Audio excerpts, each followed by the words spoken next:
Nós temos caminhado pelo Evangelho de João e nós temos olhado para esse Evangelho e pensado em textos, em histórias, em narrativas, em versículos que às vezes são até muito famosos e são até conhecidos por muitos de nós. Mas quando nós começamos a olhar com um pouquinho mais de cautela, um pouquinho mais de cuidado para esse Evangelho, nós começamos a perceber detalhes do que Deus deixou registrado ali para nós, na grandeza do que Ele quer nos mostrar.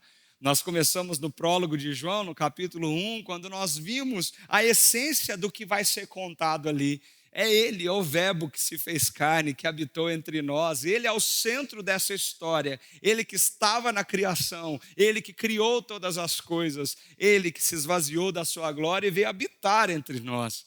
Nós vimos que João faz questão de começar essa história e começar esse evangelho apontando para aquele que é, que era e sempre será o centro de todas as coisas, Jesus Cristo. Mas nós vimos histórias também que, ora outras, ouvimos como aquela, num casamento, numa festa, o ministério de Jesus começa, a água vira vinho.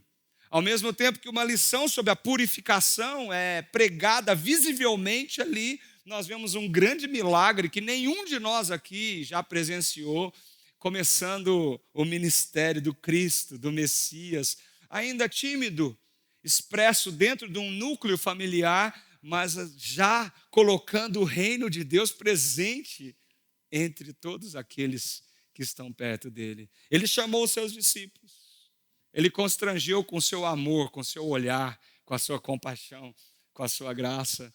Nós vimos que isso incomodou algumas pessoas e, de certa forma, despertou o interesse, até que domingo passado nós chegamos a ver Nicodemos diante de Jesus, uma figura tão conhecida, uma figura tão proeminente naquela época, agora diante do Cristo.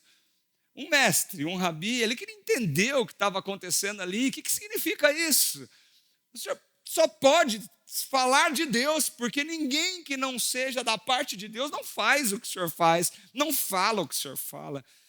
E Jesus ensina para Nicodemos e ensina para nós, como vimos na semana passada, o que significa nascer de novo. O que significa essa nova vida que desponta do Evangelho, que desponta da realidade de quem Jesus Cristo é. Mas o capítulo 3 não termina com Nicodemos. O capítulo 3 agora aponta para a essência do que está acontecendo no ministério de Jesus. O capítulo 3 ele vai culminar em um momento crucial para nos mostrar a supremacia de Cristo e o que Cristo é em toda essa história. Lembra que eu falei para a igreja que do capítulo 2 ao capítulo 11 do Evangelho de João, agora Jesus está manifestando esse reino, manifestando a sua glória, manifestando aquilo que ele é. E João, o apóstolo, está nos contando quem ele é, a cada passo, a cada palavra, a cada gesto, a cada milagre. Como que esse capítulo termina? Olha para a palavra do Senhor. João, capítulo 3, versículo 22 ao versículo 36. Uma história não tão conhecida, mas que tem uma frase que eu acredito que você já ouviu. E essa frase vai fazer toda a diferença na nossa vida hoje. O texto da palavra do Senhor diz assim, queridos. Ouça com fé. Depois disso, Jesus foi com os seus discípulos para a terra da Judéia, onde passou algum tempo com eles e batizava. João também estava batizando em Enom, perto de Salim, porque havia ali muitas águas, e o povo vinha para ser batizado. Isso se deu antes de João ser preso. Surgiu uma discussão, então, entre alguns discípulos de João e um certo judeu, a respeito da purificação cerimonial. Eles se dirigiram a João e lhe disseram, mestre, aquele homem, aquele que estava contigo do outro lado do Jordão, do qual testemunhaste, está batizando, e todos estão se dirigindo a eles. E a isso João respondeu, uma pessoa só pode receber o que lhe é dado dos céus. Vocês mesmos são testemunhas de que eu disse, Eu não sou o Cristo, mas sou aquele que foi enviado adiante dele. A noiva pertence ao noivo. O amigo que presta serviço ao noivo, que o atende e o ouve, enche-se de alegria quando ouve a voz do noivo. Essa é a minha alegria, que agora se completa. É necessário que ele cresça e eu diminua. Aquele que vem do alto está acima de todos. Aquele que é da terra pertence à terra e fala como quem é da terra. Mas aquele que vem dos céus está acima de todos. Ele testifica o que tem visto e ouvido, mas ninguém aceita o seu testemunho. Aquele que o aceita confirma que Deus é verdadeiro, pois aquele que Deus enviou fala as palavras de Deus, porque ele dá o Espírito sem limitações. O Pai ama o Filho e entregou tudo em suas mãos. Quem crê no Filho tem a vida eterna. Já quem rejeita o Filho não verá a vida, mas a ira de Deus permanece sobre ele. Feche seus olhos. Vamos orar mais uma vez. Senhor Jesus, essa é a tua palavra. Direto dos teus lábios, da tua presença. A palavra que chegou hoje no nosso coração e não por um acaso. Se cada um de nós fomos trazidos aqui hoje, essa noite, para ouvir essa mensagem, é porque o Senhor preparou esse momento para o nosso coração. E nós pedimos com muita humildade, Senhor, fala conosco. Nós precisamos ouvir a tua voz. Que essa palavra venha de encontro com as nossas necessidades e transforme a nossa vida. Em nome de Jesus. Amém. Amém. O nosso mundo, às vezes, se mostra meio que de ponta cabeça. E a gente vive nessa busca incessante de tentar entender que mundo é esse que a gente está vivendo. Às vezes, esse mundo está tentando nos moldar. Você já percebeu isso? A cultura, o que a gente assiste, o que a gente ouve, está tentando moldar o nosso coração, a forma como a gente pensa, a forma como a gente age, o que a gente faz. Está tentando nos incentivar a algumas coisas que não necessariamente é aquilo que Deus tem para cada um de nós. E eu não sei se você já percebeu, nós vivemos num paradigma secular que fala para nós sobre uma busca incessante de reconhecimento e status. O mundo gira hoje em torno dessa busca. Eu sou aquilo que o outro vê em mim. Eu sou quem eu sou diante da sociedade. Eu sou aquilo que eu mostro que eu sou. E eu preciso do reconhecimento externo para afirmar a minha identidade. É curioso como isso se tornou um fluxo de busca tão intensa. Para muitos, ser visto, reconhecido, se tornou objetivo de vida. Aqueles que passam os seus dias e gastam os seus dias em busca desse reconhecimento, desse elogio, dessa visibilidade, desse like, desse coraçãozinho, dessa foto que ficou perfeita, ou talvez fora das mídias sociais, nos ambientes de trabalho, nos ambientes dos nossos lares. O mundo está tentando nos mostrar e tentando construir para o nosso coração a ideia que a nossa identidade, ela precisa ser algo construído a respeito do que você pensa de mim. Então, cuidado com o que o outro pensa de você. Aliás, coloque algumas coisas para disfarçar quem você é de verdade, porque para quem está te olhando, você precisa ser alguém que ganhe status, que ganhe um nome. Seu nome precisa ser conhecido quando você chegar naquele restaurante. Quando você entrar na sua empresa, você não pode ser um Zé Ninguém. Você tem que ser aquele que é visto, aquele que sabe. Ele entrou, ele chegou. Olha quem está aqui. Nós queremos isso, parece. Parece que a gente está sendo convencido que isso é algo bom e que isso é uma luta e uma busca que a gente tem que pelejar nos nossos dias. Meus queridos, mas isso causa um impacto terrível na construção do ser humano de hoje. Se você pensar um pouquinho na sociologia, na filosofia, o que isso está causando na mente e no coração das pessoas, Isso causa um impacto muito forte, porque essa dinâmica tem efeitos profundos no emocional, no psicológico das pessoas. As pessoas se veem nessa necessidade constante de aprovação, e essa necessidade amarra, essa necessidade prende. Isso se torna um vício, porque quando você é reconhecido, você não para ali, você quer mais. Eu quero mais, eu quero ter mais, eu quero ser mais. E quando você não tem isso, o que sobra no teu coração, estudos muito sérios apontam isso, é ansiedade, é depressão, é transtornos psicológicos. Por quê? Porque você quer que o mundo te veja, você quer que o teu marido te reconheça, que a tua esposa te elogie, você quer ser reconhecido no time da tua empresa, você quer ter um nome de destaque no teu trabalho, você quer ser alguém nesse mundo. Mas quando você não consegue, o que sobra, gente? O que sobra é um vazio, um sentimento estranho, confuso dentro do peito, como se a gente tivesse uma pressão sobre nós de sermos alguém, mas nós não somos ninguém. Está vendo como a nossa identidade está sendo construída de uma forma externa por aquilo que o mundo pensa a respeito de mim? O que eu sou é o que eu tenho. O que eu sou é o que eu conquistei. O que eu sou é o que eu faço. Isso é frustrante. Isso gera vazio. Isso traz doenças, traz enfermidades.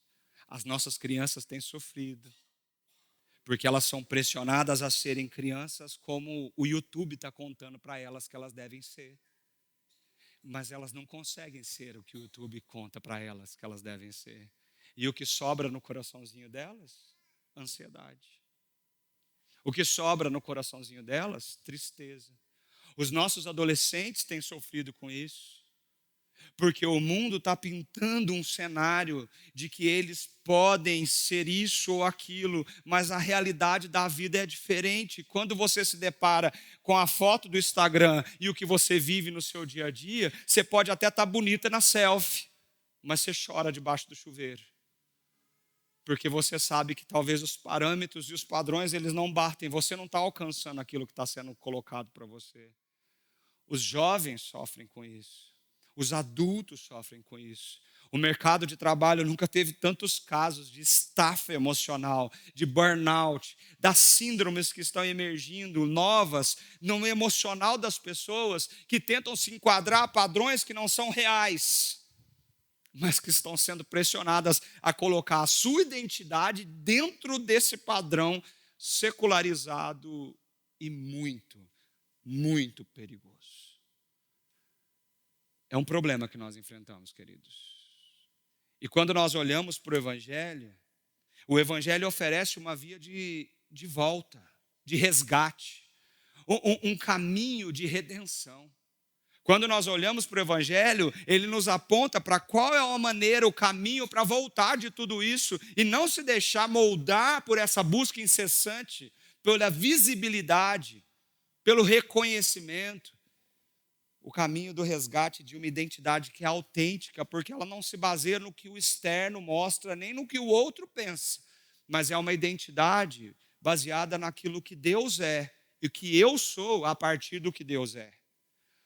Eu estava estudando essa semana e me deparei com essa frase e achei ela muito bonita, porque é uma realidade diante disso. Para aqueles que têm uma visão de mundo fundamentada na fé, a identidade deve estar alicerçada em sua relação com Deus e nos valores que transcendem a efemeridade das opiniões humanas.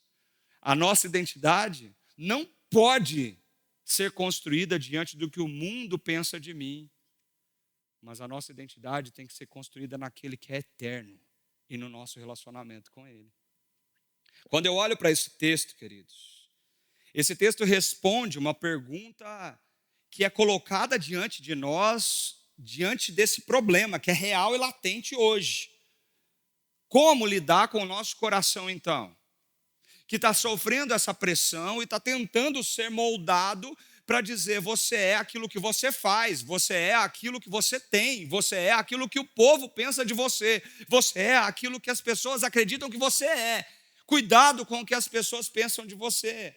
Se enquadre, se amolde, tome forma, faça você ser isso que o mundo está dizendo que é o padrão. Como lidar com o coração diante dessa realidade? E é bonito como a Bíblia, ela aponta para a redenção de Deus para o nosso coração. É bonito esse texto. Embora seja um texto não muito comum, não muito usual, mas João termina o capítulo 3 de um jeito muito bonito, porque ele mostra um conflito. Você percebeu que existe um conflito aqui na leitura do texto? Um conflito emergiu. E o conflito, a questão central aqui, não é apenas sobre João, o Batista, e seus discípulos.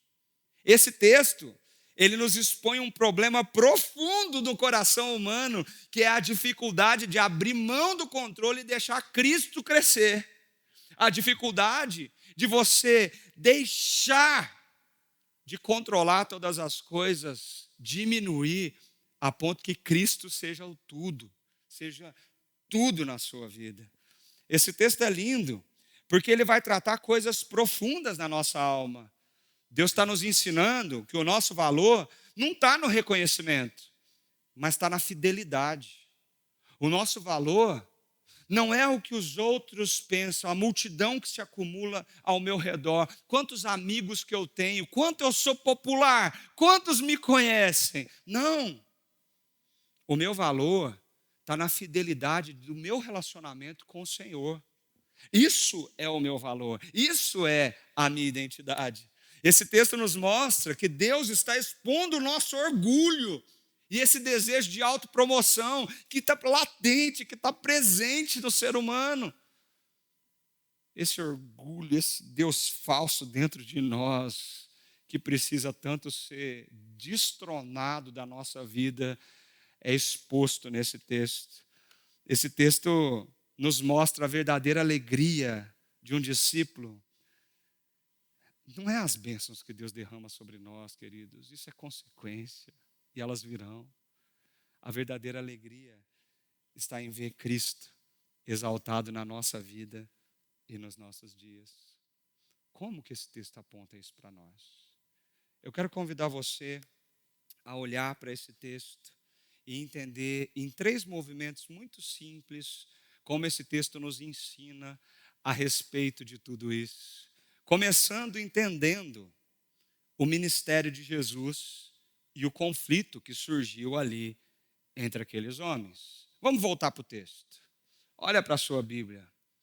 No primeiro versículo 22, está escrito assim: Depois disso, Jesus foi com os seus discípulos para a terra da Judéia, onde passou algum tempo com eles e batizava. Depois disso o quê? Eu gosto de voltar nisso para que a gente, quando abrir a Bíblia em casa e continuar a leitura, ou à medida que a gente vai lendo a palavra de Deus, a gente acostumar a perceber os detalhes. Mais uma vez, o apóstolo João, que escreve esse evangelho, ele marca uma passagem de tempo que conecta uma coisa com a outra. Depois disso. Ele está conectando um fato com o outro. Ele não está jogando escritos aleatórios ali e como se uma coisa não tivesse nada a ver com a outra. Você percebe que João tem um estilo de escrever isso. Depois disso, tantos dias depois. Ele está marcando o tempo, ele está contando o tempo, ele está mostrando para você que a história de Jesus tem um sentido e que tudo o que foi acontecendo está ligado uma coisa na outra. Tem uma mensagem sendo proclamada aqui. Tem algo que a gente precisa entender para conhecer a mensagem dessa mensagem. Depois disso o quê? Depois que Jesus estava ali, naquela reunião com Nicodemos. Depois daquele dia que Nicodemos começou a expor o seu coração e Jesus confronta a religiosidade externa de Nicodemos com a verdadeira essência do que é ser cristão. É necessário nascer de novo. Não baseie a sua vida na religião que é externa, naquilo que está de fora, naquilo que você vive no templo. Mas entenda que o cristão é aquele que nasceu da água e do Espírito, como diz Jesus. Aquele que nasceu de novo, que o mundo foi colorido de forma diferente, que as cores mudaram de tom, que o significado emergiu através de Cristo, que o propósito veio à tona. Se você pega aí essa essência dessa mensagem que construímos na semana passada e você liga ao que vamos falar hoje, você vai ver que não são coisas distintas, mas que algo aqui explica o que está acontecendo aqui e tem um sentido muito forte para a gente entender a real mensagem desse texto. Por isso que João marca. Depois disso, Jesus saiu de lá, foi para a área rural da Judéia, estava com seus discípulos, passou algum tempo ali, ficou ali com eles. Quanto tempo, pastor? A gente não sabe ao certo, mas foram meses. Ele ficou ali e a gente não tem detalhes do que estava acontecendo nesses meses. A gente não sabe. Mas uma coisa o apóstolo João fez questão de marcar.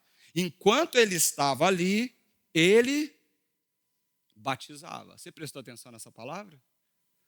Mas, pastor, uma vez eu ouvi que Jesus não batizava. Você já viu algum texto contando? Então chegou o João e Jesus disse para ele, você recebe o batismo. Não tem isso na Bíblia. Quando Jesus batizou? Jesus batizou? Se você virar a página da tua Bíblia no capítulo 4, versículo 1 e 2, você vai ler que Jesus mesmo não batizava. Quem batizava eram os seus discípulos. Ou seja, por que João fala isso aqui então? Porque Jesus não estava batizando ninguém, mas os discípulos de Jesus batizavam em nome de Jesus as pessoas que vinham até ele.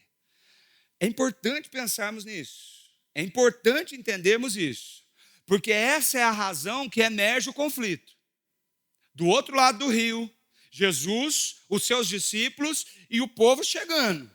E o que está acontecendo ali? Há batismo. Tem gente sendo batizada. E isso vai gerar um problema.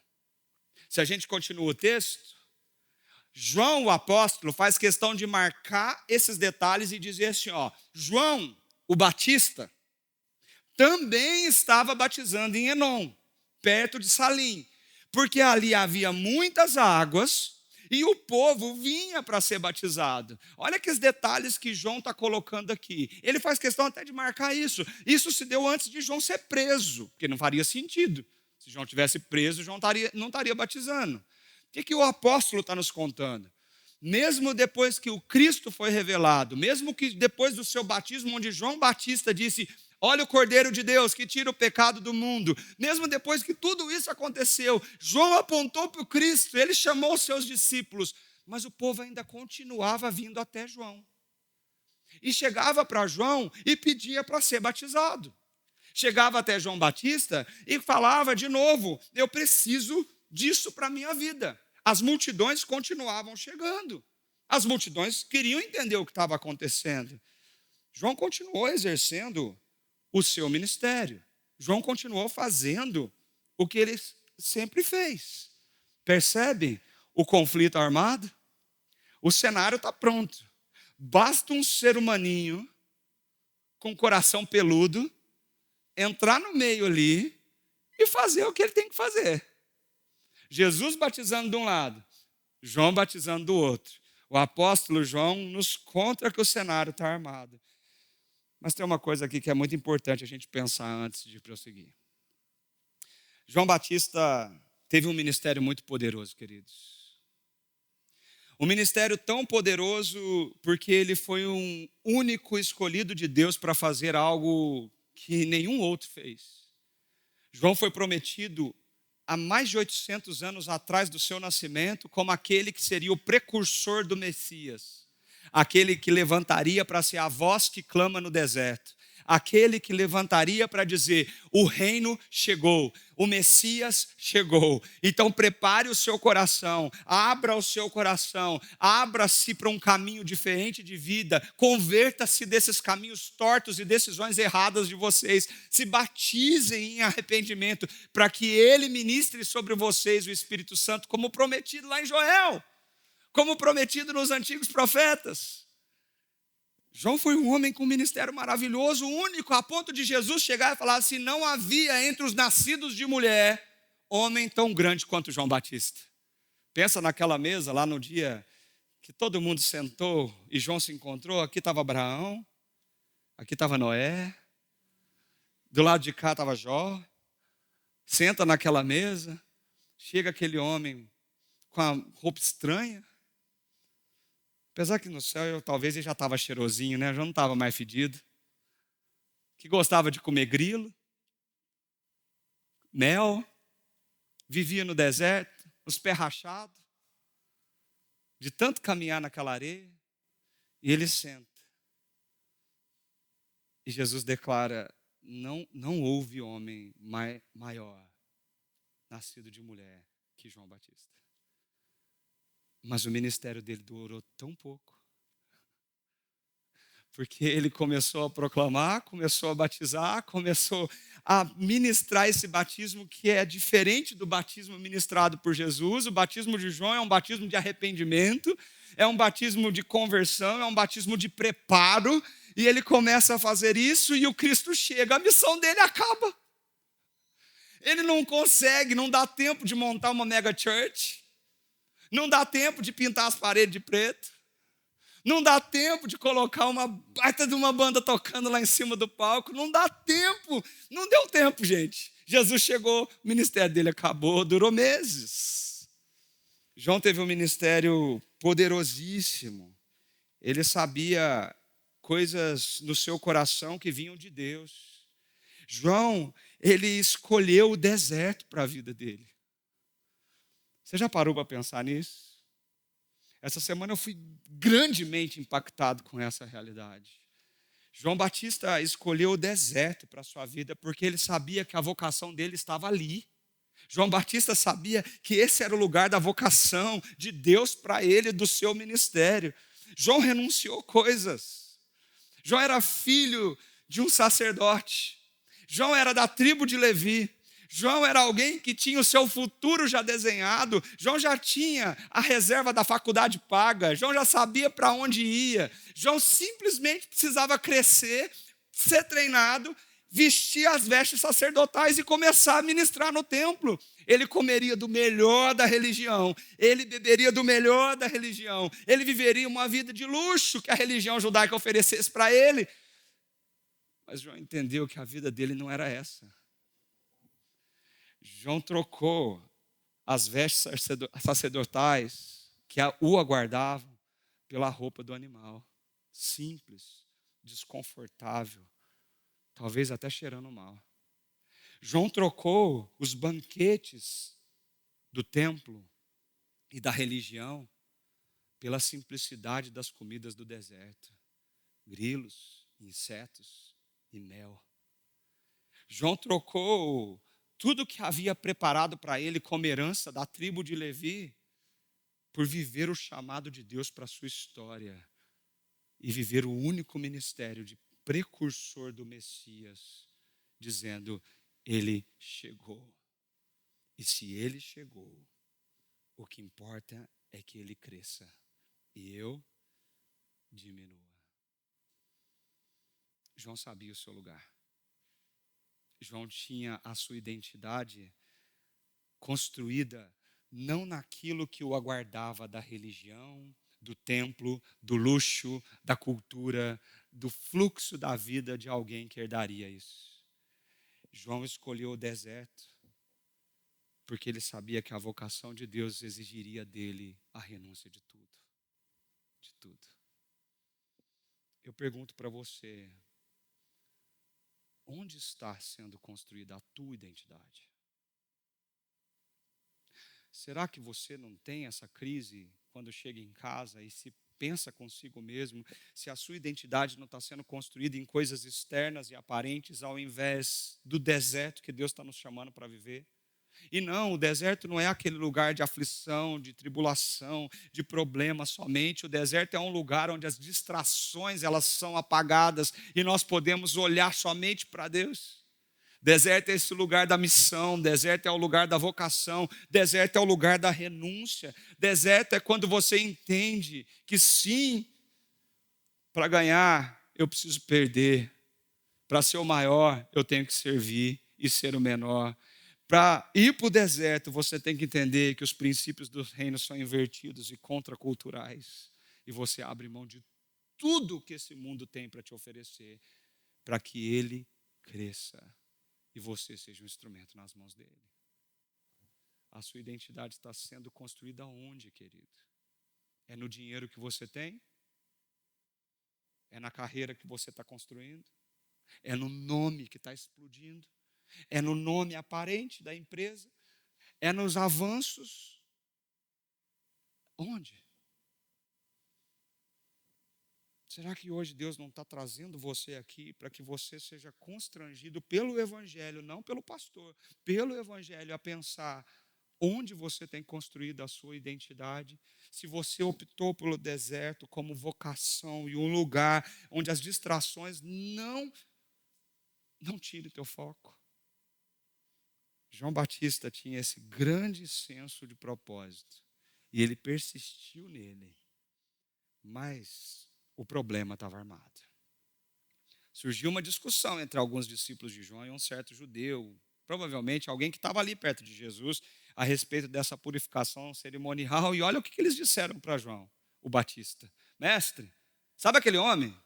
Sabe aquele que veio, falou: João, eu também preciso ser batizado. Faça assim para se cumprir a justiça de Deus. Eu estava lá e eu vi isso acontecer. Sabe aquele homem? Desceu, céu abriu, a pombinha apareceu, a voz estrondosa saiu. Sabe aquele homem? Depois ele saiu, começou a fazer um monte de... Sabe ele? Ele está do outro lado do rio, está batizando também. Está plantando uma igreja ali, ó. E a igreja dele está crescendo. Está tirando um monte de gente daqui, ó, e está todo mundo indo para lá. As cadeiras daqui estão ficando vazias, mas as de lá estão enchendo. Por quê? Porque está todo mundo indo para lá. Todo mundo quer ouvir o que ele tem para dizer. Quer ver, presenciar o que ele tem para fazer. João, presta atenção, cara. O seu ministério está acabando. Se você não ficar esperto, se você não achar uma estratégia, se você não mudar as suas palavras, se você não parar de...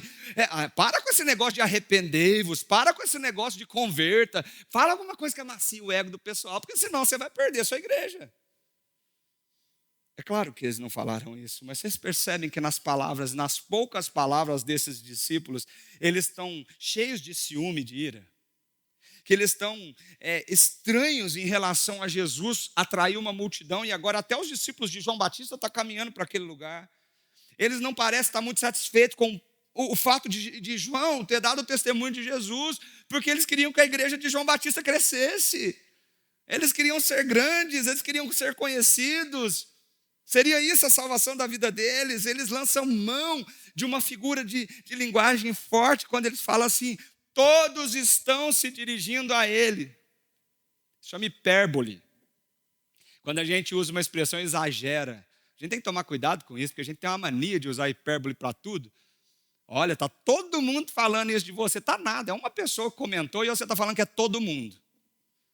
Mas eles estavam tão tomados desse sentimento de ciúme que todo mundo está indo para lá. Fique esperto, João. Queridos, a busca por essa grandeza, a busca pela visibilidade é algo muito forte, enraizado no coração humano.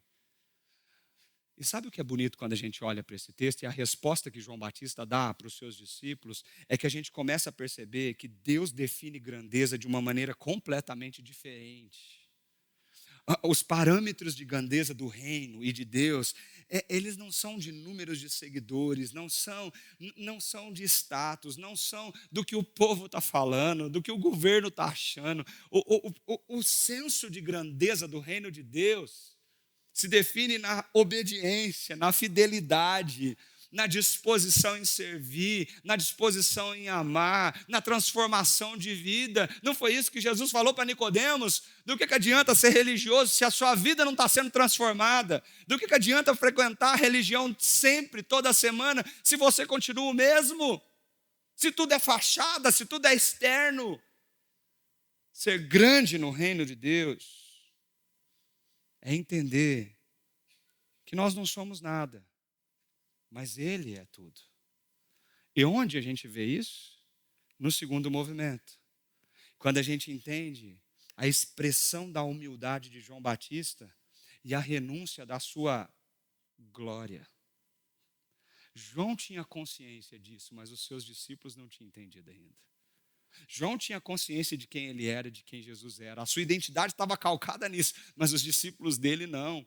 O texto fala assim, ele responde de uma forma: uma pessoa só pode receber o que lhe é dado dos céus. Para alguns segundos, olha para essa frase e pensa nessas palavras.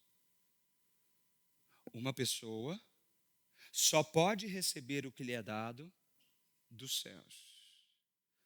Em outras palavras, João Batista olha para aqueles discípulos e ele está dizendo para eles o seguinte: tudo que eu sou vem de onde? Dos céus.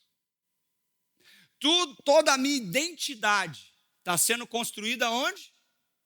Nos céus. Uma pessoa só pode receber o que lhe é dado se isso vier das mãos do próprio Deus. Deus é tudo e Ele derrama tudo sobre as pessoas. Ele faz cada um de nós. Ele desenhou o nosso coração. Ele derramou dons, habilidades, ministérios. Ele chamou cada um de nós em uma vocação linda e maravilhosa para você viver nessa terra. Mas de onde veio isso, gente? Dos céus. O nosso grande erro é achar que é a força dos nossos braços que conquistou tudo que nós temos. É achar que a inteligência e as habilidades emocionais que me deram toda a carreira que eu tenho. É achar que tudo que eu sou está sendo construído por mim mesmo. Enquanto João Batista olhou essa situação e disse para os seus discípulos: uma pessoa só pode receber algo se isso vier de Deus. Eu sei quem eu sou. João conhecia o seu lugar. Não existe ministério, influência, crescimento, não existe nenhum movimento onde Deus não seja soberano e atuante sobre ele, no reino dele. João pregava porque Deus mandou. As pessoas chegavam porque Deus enviou. Eles eram batizados porque Deus mandava aquelas pessoas ali. Se vinham alguém é porque Deus colocou. Se não vinha é porque Deus tirou. E João tinha consciência disso. João não se entristeceu por causa disso. João não olhava as cadeiras vazias da igreja dele como nós muitas vezes olhamos e falamos: poxa vida, cadê fulano que não está aqui? E preocupados, a gente fica olhando essas cadeiras, mas podia estar mais cheio, podia ter mais gente. Esse culto é tão abençoado, a gente podia estar alcançando mais. A gente precisa ser mais João Batista, gente. E entender que é Deus que está controlando tudo isso. É Deus quem está fazendo. É Deus quem está salvando. Se está aqui, se você está aqui, não se engane. Você não veio com as suas próprias pernas. Parece que sim, mas foi Deus que te trouxe. Foi Deus que te trouxe. Deus escolhe a dedo, Deus movimenta a dedo, Ele usa o Espírito Santo para movimentar a nossa vida. João Batista tinha consciência disso, e isso protegia o coração dele dessa moldagem do mundo, desse senso de grandeza baseado em número, em status, em elogio, em visibilidade, porque João sabia quem ele era a partir do que Cristo era. Mas uma frase aqui é muito forte. João diz assim: vocês mesmos são testemunhas de que eu disse. E o que ele disse? Você pode ler comigo? Eu não sou o... O que ele disse? Eu não sou o Cristo. Parece uma frase simples, mas é uma frase muito importante nesse texto. João está dizendo para os seus discípulos o seguinte: nós precisamos ter consciência disso. Nós não somos o Messias. Nós não somos Cristo. E no mundo de hoje, com tantos recursos disponíveis à nossa mão, a gente vive uma síndrome de Messias a cada dia. A gente começa a querer ser o salvador da família do meu vizinho. A gente começa a ser o salvador da empresa. A gente começa a ser o salvador daquele que veio para você e fala: nossa, eu estou muito mal, estou precisando de um conselho. E você, na síndrome de Messias, acha que você vai poder fazer tudo e tirar aquela pessoa daquele lugar. Você acha que você tem solução para tudo, que você tem resposta para tudo, que você sabe para onde você está indo, você sabe o que você tem que fazer. Eu não preciso de ninguém, não preciso de conselho de ninguém, não preciso de ajuda de ninguém, eu não preciso de ninguém do meu lado, porque eu sou o Cristo. Vocês já perceberam como isso está crescendo hoje em dia? Essa síndrome de achar que tem resposta para tudo e tem solução para tudo. enquanto João Batista teve a ousadia, a coragem e a humildade de dizer: vocês não lembram o que eu disse? Eu não sou o Cristo. Eu só aponto para Ele. Eu não tenho as respostas. Ele tem. Eu sei o caminho para chegar lá. E se você quiser, eu te mostro. Mas eu não sou Jesus. Jesus salva, eu não. Jesus pode te curar, eu não. Jesus pode transformar a sua vida, eu não. Percebe a conexão que esse texto tem com o texto anterior? A religião era tida como aquilo que salvava, aquilo que curava, aquilo que transformava a vida se você fosse criteriosamente obediente aos rituais. Era externo e aquilo revestia você dessa sensação de estar bem com Deus. E agora João, o apóstolo, constrói a narrativa escolhida a dedo pelo Espírito Santo para nos mostrar que nós precisamos ter humildade suficiente para entender que nós não somos Jesus. A obra é dele. O poder é dele. A soberania é dele. Tudo é sobre ele. Nada é sobre nós. Nós não somos protagonistas dessa história, querido. O mundo coach está olhando para nós e dizendo: seja o protagonista da sua história. Escreva a tua história. Você é o principal dela. A Bíblia está olhando para nós e dizendo: se anule, querido. Diminua para que Cristo cresça em você. Que o seu nome diminua e não apareça, para que o nome dele apareça e seja glorificado. Aprender isso e esse princípio nos leva a entender que no reino de Deus os princípios são invertidos. Nós devemos nos anular, nos renunciar, para que o nome de Jesus seja glorificado. Ele dá um exemplo lindo. Perceba o exemplo do casamento que ele deu. Ele fala assim: a noiva pertence a quem? Ao noivo. Quem eu sou? Eu sou só amigo do noivo. Eu não sou o noivo. Eu sou amigo dele. E quando você está no casamento, o amigo do noivo, que presta serviço ao noivo, que atende o noivo, que ouve o noivo, ele se enche de alegria quando a cerimônia começa, quando o noivo vai encontrar com a noiva, quando aquilo finalmente vai se concretizar. O amigo do noivo explode naquela celebração, porque afinal de contas ele está olhando o sorriso no rosto, ele está olhando que aqueles dias tão esperados estão acontecendo. O amigo do noivo se alegra com aquele casamento. João olha e dá esse exemplo e olha para os discípulos e diz assim: essa é a minha alegria, porque eu não sou o noivo, eu não sou o Cristo, eu não sou Jesus, eu estou aqui como amigo do noivo e estou feliz porque eu fiz o que eu tinha que fazer para que Jesus estivesse ali atraindo as multidões, transformando e curando as vidas.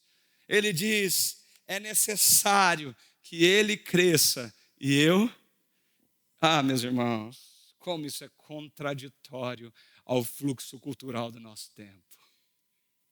Como isso é totalmente antagônico a tudo que você lê e escuta hoje em dia. É necessário que ele cresça, mas para que ele cresça, eu preciso diminuir. Eu preciso renunciar, porque eu sou só amigo do noivo. Aquilo que causava inveja e ciúmes nos discípulos, causava alegria em João. Aquilo que causou espanto naqueles homens, causou alegria no coração de João, porque ele sabia que a sua missão estava sendo cumprida, que o Cristo, o Cordeiro que tira o pecado do mundo, agora estava batizando, que agora estava derramando o seu Espírito sem limitações sobre o povo que chegava sobre ele, que Jesus estava ali ministrando palavras do reino de Deus, trazendo a realidade de transformação de vida. Ele curava, ele pregava, ele ensinava, ele era o Deus, ele é o Deus encarnado, presente no meio do povo. E João sabia quem ele era, porque ele sabia quem Cristo era. A pergunta para você: você sabe quem você é diante de quem Cristo é? Você sabe o teu lugar diante da grandeza de Jesus? Ou você está nadando numa inércia perigosa, no fluxo da corrente da busca da grandeza, visibilidade, de reconhecimento externo e tudo isso que a gente tem visto aí fora? Meu irmão, minha irmã, a essência do Evangelho É a humildade que Cristo nos ensina. Quando ele pega aquela bacia e aquele pano e começa a lavar os pés dos seus discípulos como um escravo. E ele diz: eu estou fazendo isso, dando exemplo para vocês, para que vocês façam também. João Batista podia ter ido por templo, mas ele troca as vestes sacerdotais porque ele entende que o mais importante é Cristo. Você pode estar persistindo e perseguindo um sucesso, uma carreira. Sim, nós temos que ser os melhores, gente. Como cristãos, nós temos que fazer o melhor para a sociedade, para o mundo. Seja o melhor engenheiro, seja o melhor médico, a melhor professora, a melhor mãe, o melhor pai. Nós temos que ser os melhores. Mas não é para você. A Bíblia fala: tudo que vocês fizerem, façam para a honra e glória do nome do Senhor Jesus. Quando você estiver fazendo alguma coisa, lembra que não é para você. Isso é difícil. Porque eu quero ser reconhecido. Eu quero crescer. Eu quero ser grande. De alguma forma ou de outra. A gente se ofende quando o nosso nome não é citado. A gente se magoa quando o convite não chega na nossa casa. Talvez você passou o dia deixando a casa toda perfumada. E aí chega seu marido ogro, senta no sofá, arranca a botina do pé, joga para um lado, a meia para o outro. A casa que estava perfumada não está mais. Ele janta, toma um banho, deita na cama e dorme. E você deita do lado e fica assim: poxa vida, ele nem percebeu. É nas coisas pequenas que a gente denuncia o nosso coração pela busca do reconhecimento. Você passou a semana inteira preparando aquela tabela. Você tinha que apresentar isso para o seu supervisor. Você estudou cada detalhe, cada linha, cada célula daquela tabela. Você fez aquilo com tanto esmero, com tanto capricho. Você pôs um layout tão bonito. Você fez um PowerPoint que você nunca mais vai fazer na sua vida. Você falou assim: agora eu vou entregar. E de repente você entrega. Você está satisfeito com o seu trabalho. Você fez o melhor, com excelência. Mas quando chega na reunião do time, aquele trabalho ele surge ali, ele é apresentado. Mas seu nome nem citado foi. Ninguém sabe que foi você que fez. E você volta arrasado para casa. Por quê? Porque são nas pequenas ou nas grandes coisas que a nossa busca pela grandeza ela se demonstra. Denunciando esse Deus falso do nosso coração que nós gostamos tanto de adorar, chamado ego. Queridos, nós somos, por causa do pecado, ególatras. Nós nos dobramos todos os dias diante do nosso ego e queremos valorizá-lo e adorá-lo. Nós queremos cantar para ele, queremos que ele cresça, queremos que ele seja reconhecido. Enquanto a Bíblia e o reino falam: você quer ser reconhecido? Você precisa aprender o que é pegar a toalha, a bacia e servir como escravo. Porque o maior no reino dos céus é aquele que serve. Nós não somos o noivo. Nós somos amigo do noivo. Nós não somos Cristo. Nós só representamos Cristo, instrumentos de Cristo, filhos do Deus Altíssimo. Eu não sei o que Deus veio fazer no seu coração essa noite, mas eu queria terminar para onde esse texto chega. Sobre a supremacia de Cristo e aquilo que Ele é diante da nossa vida, onde a nossa identidade realmente deve ser construída. Porque o texto diz assim: aquele que vem do alto está acima de todos. Preste atenção nessas palavras. Eu insisto nisso, gente. Não leia a Bíblia de forma superficial. Não passe os olhos pelas palavras, mas sinta a profundidade de cada palavra que foi escolhida pelo Espírito Santo. Aquele que vem do alto, o Cristo, está acima de todos. Não existe nada nem ninguém acima de Jesus Cristo. Não existe nada em ninguém capaz de chegar perto da grandeza e da soberania do Senhor. E João fala: aquele que é da terra, eu mesmo, estou falando de mim, pertence à terra e fala como alguém que é da terra.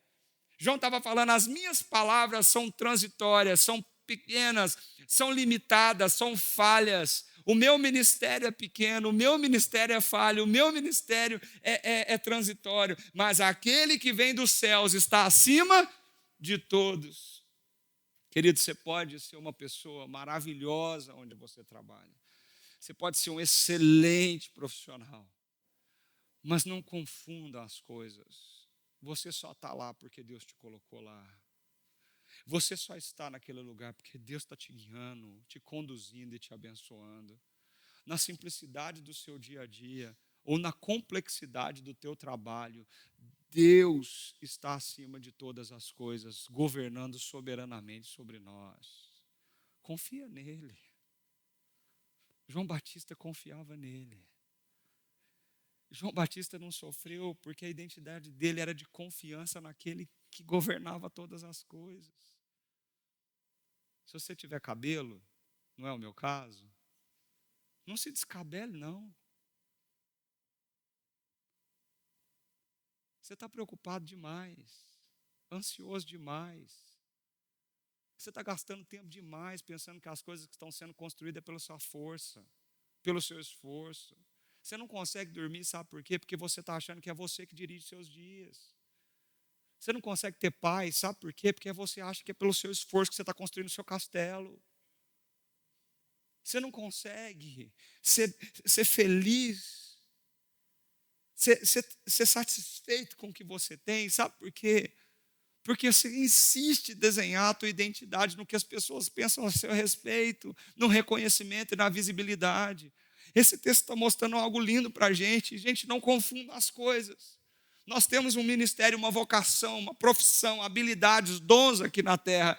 Mas o mais importante de tudo não sou eu não sou o Cristo.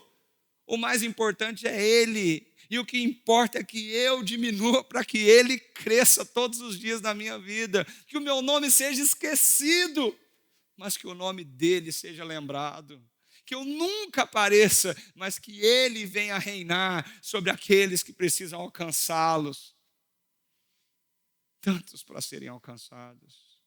Eu postei um vídeo no meu Instagram que mexeu comigo. Em Portugal, uma pessoa com um microfone saiu no shopping da cidade perguntando para as pessoas: você acredita em Jesus? Você acredita em Jesus? Você acredita em Jesus?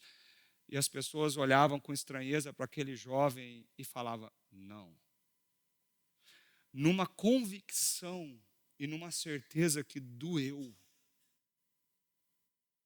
Idosos, jovens, adolescentes, mulheres, homens, falando: não.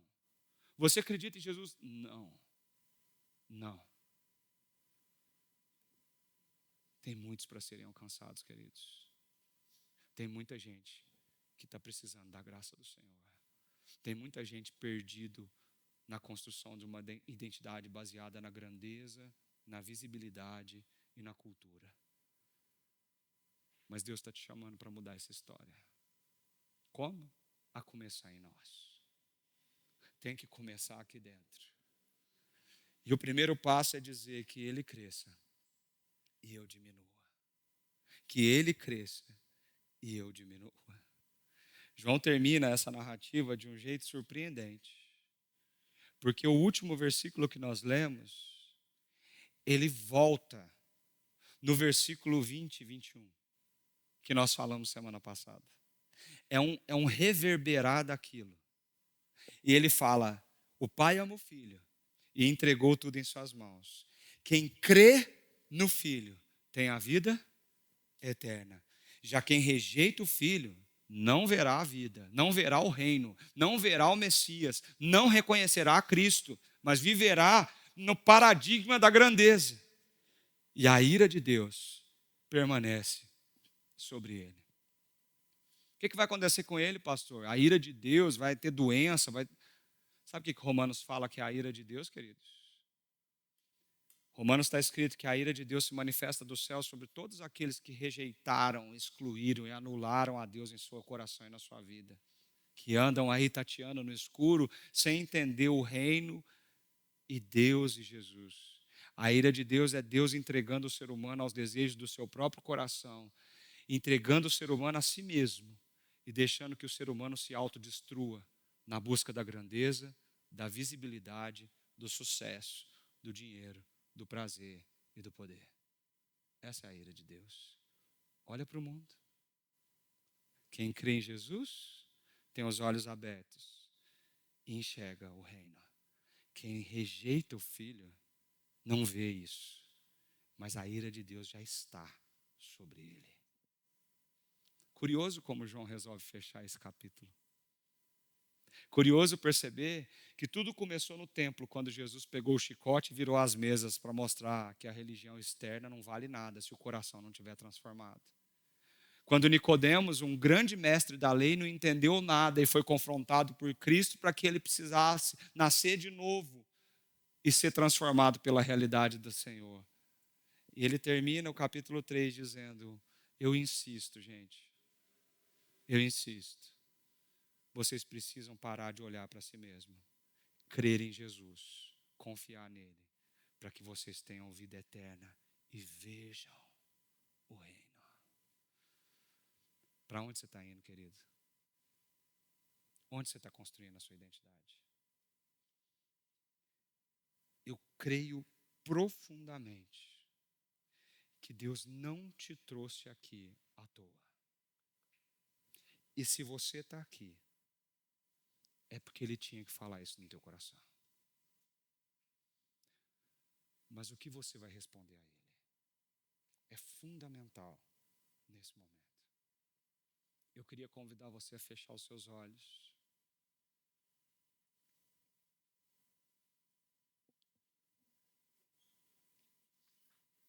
E dizer para o Senhor Jesus a sua resposta. Talvez você precise pedir perdão pela egolatria do teu coração.